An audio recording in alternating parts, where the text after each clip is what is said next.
Origin of Hordak. The He-Man fans are usually kept too busy with the antics of Skeletor to worry about the other villains. While there are many others that have kept the heroes on their toes, one of the prominent figures among them would have to be Hordak. He is, in fact, a former mentor of Skeletor, and this evil warlord leads an army of savage warriors. There have been various story arcs to his character, but most of them suggest that Hordak had been betrayed by Skeletor and got trapped in another dimension. I summon forth the portal to the terrible dimension of Despondos! He had his own plans of conquering Eternia, but Skeletor did not want any competition, and his ambitions caused him to betray his own mentor. Hordak, with his incredible powers, has been an intriguing villain in the franchise. There are various origin stories surrounding this mighty antagonist, and in this video, we will closely inspect them. This demonic warlord was always considered more of a nemesis to She-Ra, but he did have his share of skirmishes with He-Man as well.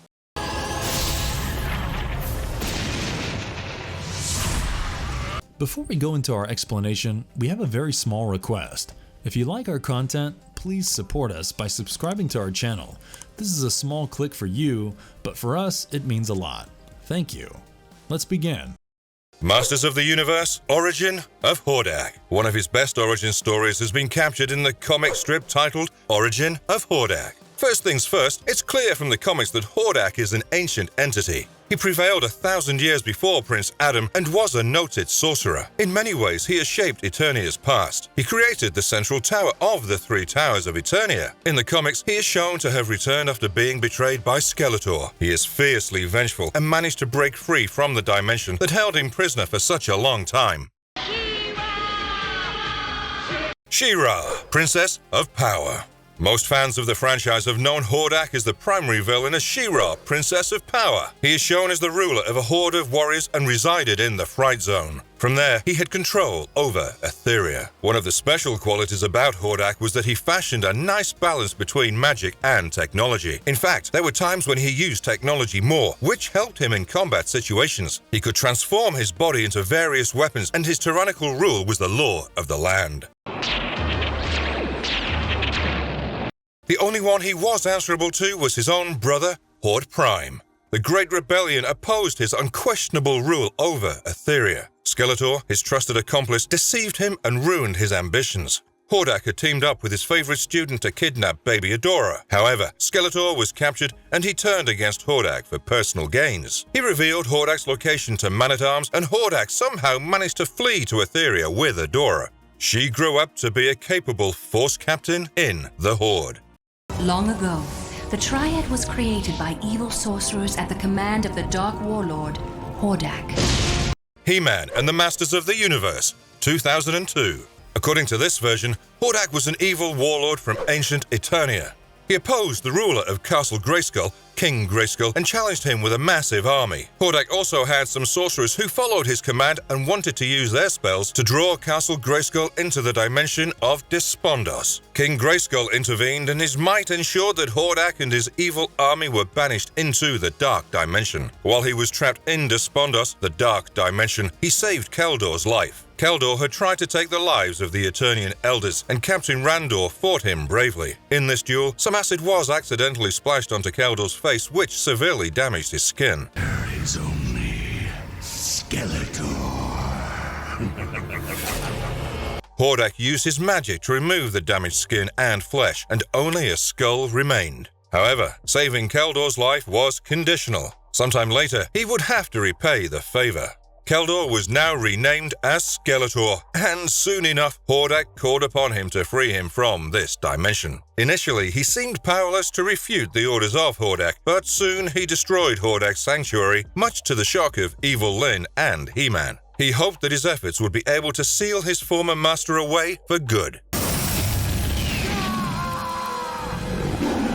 Later, Evil Lyn tried to free Hordak, and Count Marzo helped these efforts. When He-Man destroyed the Well of Darkness, Marzo fled using the power of his amulet. We would have had a lot more storylines surrounding Hordak, and the creators have revealed that there were plans to use him as the main villain in Season 3. He would have conquered Eternia, and until the time Skeletor overpowered him, he would have remained the primary antagonist. Unfortunately, the show was cancelled after the second season, and we never got to see the true potential of this storyline. Lord Hordak Hordak has been watching you, Adora.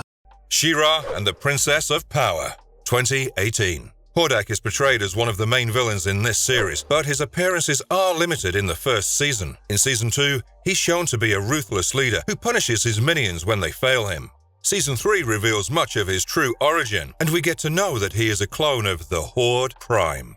Horde Prime is the Emperor of the Horde army. Hordak has some defects that led him to be banished.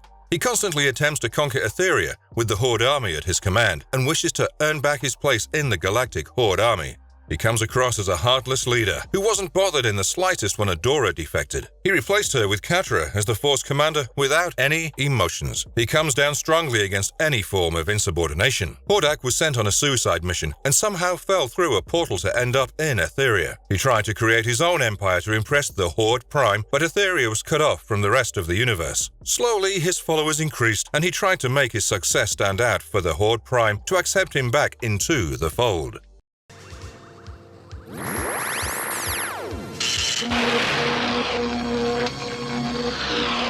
The powers of Hordak. Hordak holds a variety of powers up his sleeve and is easily one of the strongest characters in the series. As we've discussed before, he combined technology with magic, and this allowed him to come up with some incredibly innovative weapons. In many cases, we see that the source of his powers are science and not magic. He could transform himself in various ways. His arms could turn into energy cannons to blast off the enemy. It could also release fire at will, as well as transform into a deadly tank. There were times when Hordak simply transformed into a rocket and flew off great distances easily. Blast! I must learn to control my rocket. The comic versions show him using magic more often.